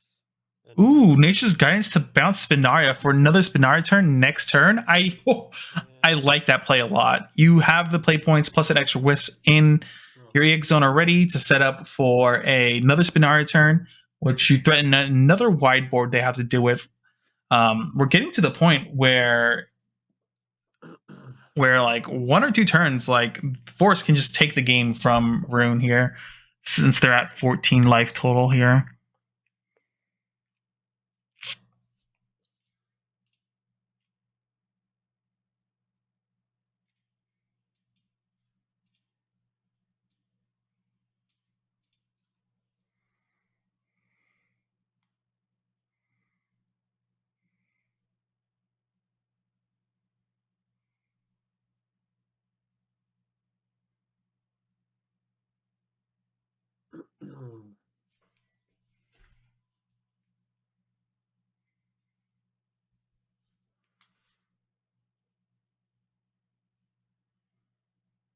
I'll play traditional sorcerer for 2.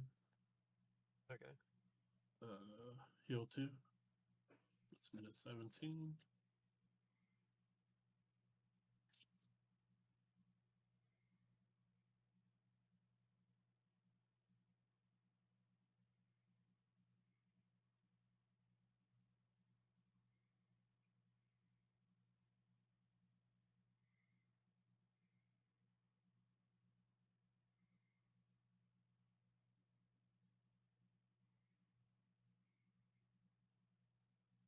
Should be 16 and 20.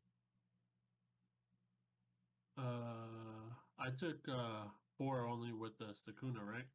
That was my only damage. No. I hit you twice with the fairy. Okay. Puts me at 4, 3, 2, 1.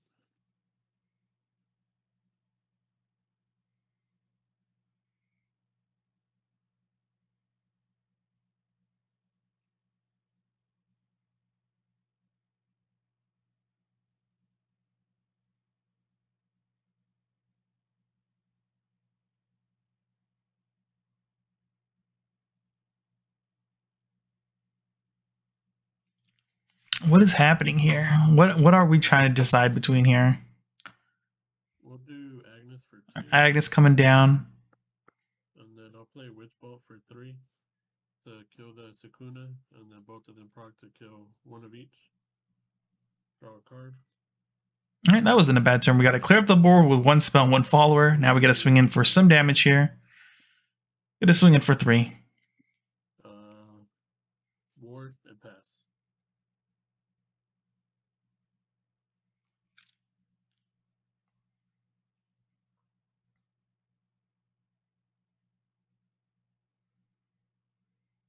I have nothing floating either, by the way. Okay. Gonna spend 1 for that. 0 for that. All right, we Spinaria here. We have 4 play points to work with again. Then play Spinaria. 3. List only runs 1 Sakuna Evo, which is like the rough part here. We're looking at these 4 cards. What are we adding? Rose Gardener here doesn't seem too bad. That also draws you a card and removes a card off the board and swings into a card. That seems pretty big. You could get rid of the ward, get rid of Agnes Tachyon, and then swing in with the other stuff, possibly. Or, draw a card also, which is nice, off of the Floral Fencer. Oh my god, Rose Gardener. That might be the play from what I could see in that was revealed in hand.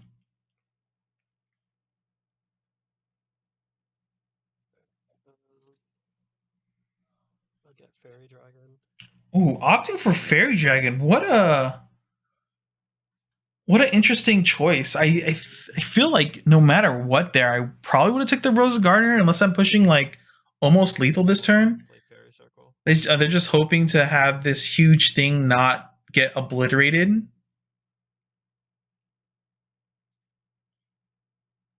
Because, I mean, a 6/4 sounds cool until you remember you're playing against Rune. And, like, they can answer it with, like, Rhyme Wind any removal because the health is only 4 basically.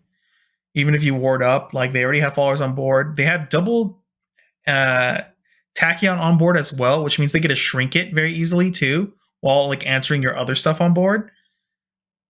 I think the Rose Gardener was like the better play there.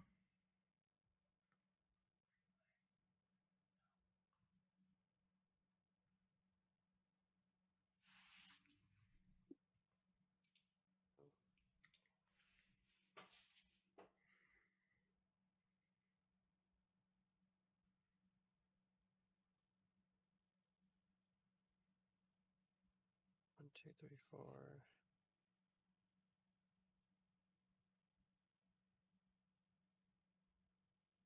The card that's sideways doesn't have ward, right? This one does, yes. Oh, that has ward? Okay. Yeah, because of the additional. But I am tapped out. Got it. Okay.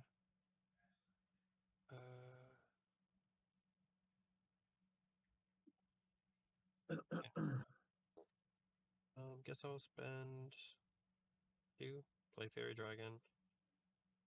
I'll get +6.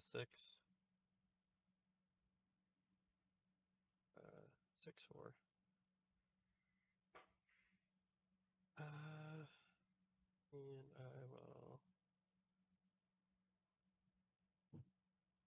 I'll ward both of these and pass. And how many up? 1? Oh wait, I have 1 left. I'll just play this fairy, I guess. Yeah, I was gonna say you probably want to just push that up anyway, because once Fairy Dragon gets removed here, if it gets removed by damage or sent to the cemetery, it's gonna just generate 2 tokens for you anyway. You don't really have things to do on your opponent's turn, so you can kind of like check out of the match and be like, okay, what happens now? Just give me the cliff notes. You know, did I lose my board or not? I'm not even sure if the play there was to even ward. I think you don't even ward. You accept the fact that you're going to eat what, like potentially 7, 8, 9, maybe not actually. 9 damage is pretty big. But the idea of being able to swing in this next turn, what is this, 10, 11, 12, 13 damage with 2 wards also seems pretty big. But, and if you have the hand buffs as well, go up to 15. You needed 2 hand buffs, like an elf song plus or like 2 elf songs plus spirit shrine, I think it's called, or 2 spirit shrines or something like that. Or sorry, you would only need elf song to win the game. Like a top deck elf song is insane. So I'm not sure if warding here was correct at all or not. Like I totally understand being worried about just losing the game, but I think if they have D-shift here anyway too, you're just like in a really, really bad scenario. I guess they should have enough 10. They should have at least 10 engraved, right, to D-shift. So leaving nothing warded and then having 9 damage on board probably is also asking to lose the game as well. 4. Yep.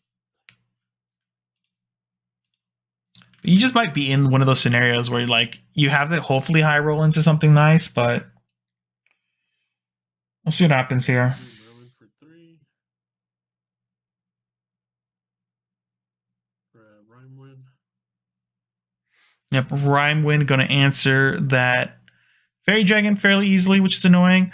Rhyme Wind answering Spinaria you don't care about because top decking Spinaria over and over again feels really good for you. This is part of the reason why I'm like, you probably should have went with the Rose Gardener play to clear up the board. I think that was the right line of play if you were going to engage stuff and not try to high roll your opponent. That was probably the better play you could have made.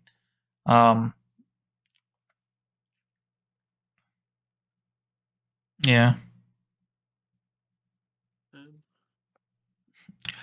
Rhyme Wind, top deck Spinaria, Evo, Rhyme Wind again, top deck Fairy Dragon. That would be so painful.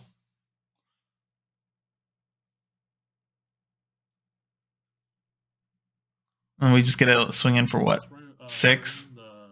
The 5 cost or 5 defense ward to the top of your deck. Ooh, doing the double Rhyme Wind play. We'll kill one of your pixies or 2 of your pixies with the Agneses. I like it. I like it. We'll pay 2. Evil Merlin.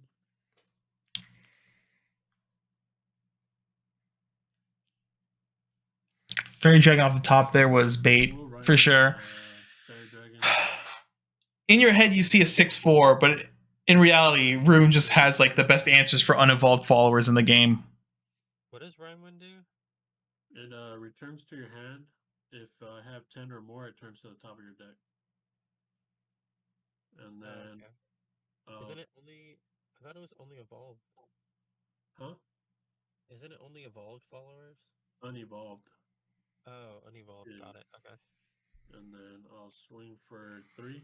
So we're going to be able to put 6 damage in here, putting them to 1. Additional, and 2 with Agnes. So Now you're kind of in a really bad position as Pixie Forest. This is definitely where like having a lot of matchup knowledge in this case like really pays off for Pixies. Like yes, you're favored, but you also still have to play the deck fairly well and consistently.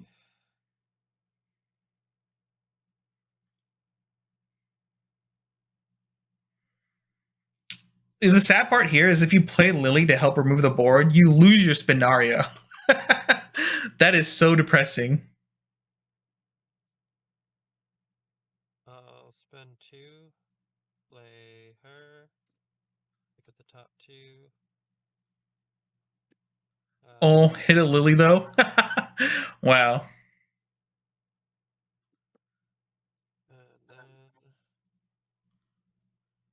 spend 2 to evolve.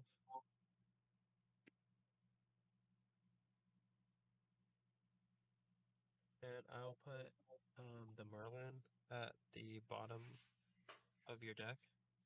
Yep. Then I'll attack into the Agnes that has 2 health. That Yep. evolved. Or not that one, the other one. The one that's unevolved. Yeah. Yep. Then let's see.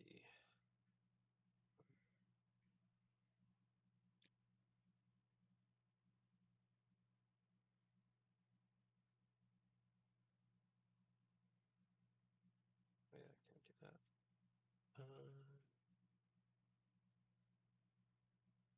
I think unfortunately you just have to play your buff stuff. Like we see a Pixie buffer in hand that should be on the board for sure. Then I'll spend 2 for Fairy Dragon. All right, we got a nice 3/4 ward on the board if need be, and we need to see the other 2 drop. And I'll spend 2 for Roach. I played 1, 2 other cards, so he'll get +2 attack. He can go to 3. And I'll have him attack into your Agnes. Yep.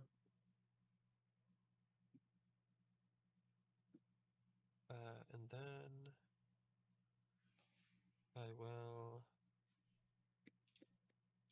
I'll ward my Fairy Dragon and end turn. Alright, no play points? Nope. 1, 2. Oh, we counting, which means the game is probably over here. Kuan is probably going to close it out with a D-shift Kuan play, I assume. I'll swing into your Fairy Dragon for 1. Alright.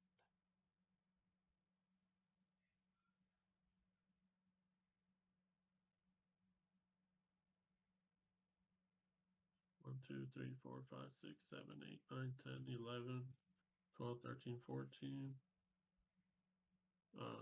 I'll Surefire Bullet for 2 on the dragon. Okay. Surefire Bullet. Nice. Yep, 2 tokens. Cool.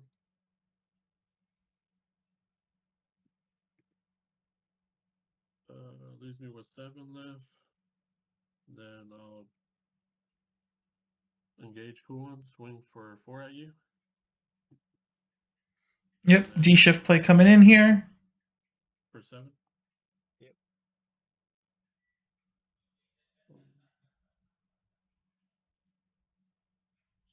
2, 3, 4, 5, 6, 7, 8, 9, 10. Guess I can leave one.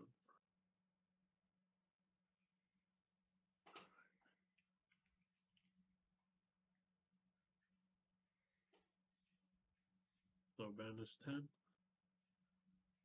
And then draw for turn. And then going 5. Going for game. Cool, got it. Alright. I'm surprised you chose me to go second. Or to go first. Yeah, for me to go first. Why? I don't know. Usually the pixie tokens usually just aggro, but yeah. All right, guys. Thanks for joining this week. As always, make sure to like, comment, subscribe, all that stuff. I think the reason it wasn't hit before Uma was because the numbers weren't there, like percentage-wise, to really hit the deck beforehand. Unlike Uma was literally breaking the game, and people were quitting the game because Uma was literally tier 0. Kuon is really strong, but it's not tier 0 in this format. It's definitely tier 1. It does stop all the other decks that try to play fair from being able to play the game. That's why you're like forced to, this entire meta is forced into like trying to high roll out your opponents a lot of the time, because all the other decks that are very good just kind of high roll your opponent. There's no really good fair deck running around. Like, I guess the best fair deck I would say would be like Hunters, but even then they don't have the best high roll potential like other decks do, or at least when it comes to their high roll, it requires like a lot of cards to go favorably for them. But yeah, thanks for watching, guys. As always, we do this every week. Next week on Wednesday, we won't be having on Wednesday. I'll most likely be announcing it'll be on a Monday because of a holiday here. And I unfortunately have obligations next Wednesday that require me to not be here and actually be able to run this event. But if things change, I'll let you guys know in the Discord. Make sure to join the Discord if you're interested in joining these events. They're free to play in every week. If you go into the description for this video, the link to our Discord is there. It's the Burn One Discord. Other than that, guys, thanks for watching. As always, make sure to like, comment, subscribe, all that stuff. I really appreciate all the viewership we get from this. Hopefully see you guys in our other streams and videos. Later, everyone.